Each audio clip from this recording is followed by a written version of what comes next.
The bus stop smelled of dust and rain-soaked concrete. The sky hung low and gray, as if it couldn't decide whether to cry or hold itself together, much like Daniel Harper felt most days. He stood with one hand in his jacket pocket, the other gripping a paper coffee cup that had long gone cold. Morning traffic roared past in impatient waves. Daniel checked his watch for the third time in 2 minutes. He was already late. Being late had become normal since his wife died. Being tired, too, and being alone, especially that. Daniel was 36, a single father to a 6-year-old boy named Ethan. Since the accident 2 years ago, life had turned into a never-ending balancing act. School drop-offs, office deadlines, unpaid bills, and the quiet ache of a house that no longer echoed with laughter at night. That morning had been particularly rough. Ethan had cried because Daniel forgot to pack his favorite biscuits. Daniel had snapped, then immediately regretted it. The guilt followed him like a shadow as he rushed toward the bus stop, hoping to catch the 7:40. That was when he noticed her. She sat on the metal bench slightly apart from the others, a small girl, no more than 9 or 10. Her hair was neatly braided into 2 plaits, tied with faded blue ribbons. She wore a pale yellow dress and clutched a white cane tightly in both hands. Dark glasses covered her eyes. She wasn't crying. She wasn't asking for help. She just sat there, still, silent, and waiting. Daniel slowed his steps. People passed her without a glance. A man scrolling on his phone, a woman adjusting her handbag, a teenager with earbuds in, nodding to music only he could hear. Daniel felt something twist inside his chest. The bus stop sign rattled in the wind. Somewhere nearby, a horn blared loudly. The girl flinched. That did it. Daniel walked closer. "Hey," he said gently, crouching a little so he wasn't towering over her. "Are you waiting for the bus?" She turned her face toward his voice instantly, as if sound was her compass. "Yes, sir," she replied softly. Her voice was calm, polite, too calm for a child alone at a bus stop. "Do you know which bus you're taking?" "The number 14. It comes at 7:45. Daniel blinked. "You're right, it does." He hesitated. Are you here alone?" She nodded. "I come every morning." "Every morning?"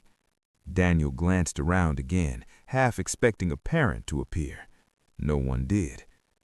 "My name's Daniel. What's yours?" "Lily." "Nice to meet you, Lily." She smiled. It was small, careful, but real. The sound of an approaching bus echoed in the distance, but it wasn't the 14. Lily tilted her head, listening. "That's not mine." Daniel swallowed. "Lily," he said gently, "do you want help getting on when your bus comes?" She thought for a moment, then nodded. "Yes, please. That would be nice." He sat beside her, ignoring the growing anxiety about being late. Something told him if he walked away now, he'd regret it for the rest of the day, maybe longer. "So," he said, trying to keep his tone light, "where are you headed?" "To St. Mary's School. It's for children like me." "Children like you?" "I'm blind," she said simply, as if stating the weather. Daniel felt foolish for not knowing what to say next. "My mom used to take me, but now she can't." "Oh, I'm sorry." "It's okay.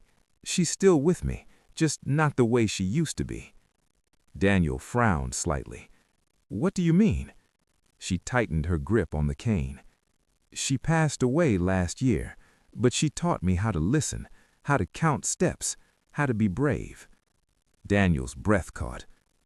"I'm sorry," he said again, and this time the words carried weight. "It's okay," Lily repeated. "I don't like when people feel sad for me." The bus stop fell silent between them. Daniel thought of Ethan, of the mornings when Ethan asked questions Daniel didn't know how to answer, of the nights when Daniel sat on the edge of the bed, staring at the empty pillow beside him. "You're very brave." "I don't feel brave. I just do what I have to." The number 14 bus pulled up with a hiss of air brakes. Lily straightened. "That's mine." Daniel stood and held out his arm. "May I?" She nodded and took it carefully. He guided her toward the bus door, speaking softly. "Step up. Okay, now another one." "Thank you," she said as she boarded. Before she found a seat, she turned back toward him. "Sir?" "Yes?" "You have a sad voice," she said gently. Daniel froze. "Do I?" "Yes," Lily said. "But you're kind. My mom used to say sad people who are kind are the strongest." Daniel's eyes burned. "Thank you, Lily," he managed. She smiled again, then turned and tapped her way down the aisle.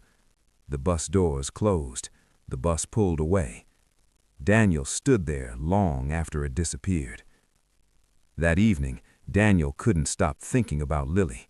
He burned dinner because his mind wandered. He hugged Ethan a little tighter than usual. When Ethan fell asleep, Daniel sat alone in the living room, the house too quiet, the walls too empty. Lily's words echoed in his head. "You have a sad voice." Maybe he did. The next morning, Daniel left the house earlier. He told himself it was to avoid traffic, but when he reached the bus stop, he looked around instinctively. She was there. Same bench, same yellow dress, same blue ribbons. "Good morning, Lily," he said. Her face lit up. "Good morning, sir." "Daniel," he reminded her. "Yes, Daniel." They sat together again. This became a routine. Daniel adjusted his schedule so he could be there every morning. He helped Lily onto the bus. Sometimes he brought her a juice box. Sometimes they talked. Sometimes they just sat in comfortable silence. One morning, rain poured down heavily. Daniel held his umbrella over her as they waited. "Daniel?" Lily asked. "Yes?" "Why are you always here?" He hesitated. "I wait for the same bus," he said. She smiled faintly. "No, you don't." Daniel laughed softly. "You caught me." "Why then?" she asked. Daniel stared at the wet pavement. "Because," he said slowly, "helping you helps me too." She nodded as if she understood completely. Then, one morning, Lily didn't come. Daniel checked his watch. The bus arrived. Left. No Lily.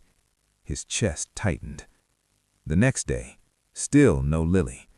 On the third day, Daniel couldn't take it anymore. He called the school number Lily had once mentioned and explained who he was. There was a pause on the line. "Oh," she said gently. "Lily was moved to a care facility. Her aunt couldn't continue bringing her." Daniel felt the world tilt. "Is she okay?" she asked. "She misses the bus stop. She talks about it often, about a man with a sad voice." Daniel closed his eyes. "Can I visit her?" There was another pause. "Yes," she said. "I think that would mean a lot to her." Lily recognized his footsteps before he spoke. "Daniel?" she whispered. "Yes, Lily, I'm here." She reached out and hugged him tightly. "I knew you'd come," she said. Daniel held her, tears streaming down his face.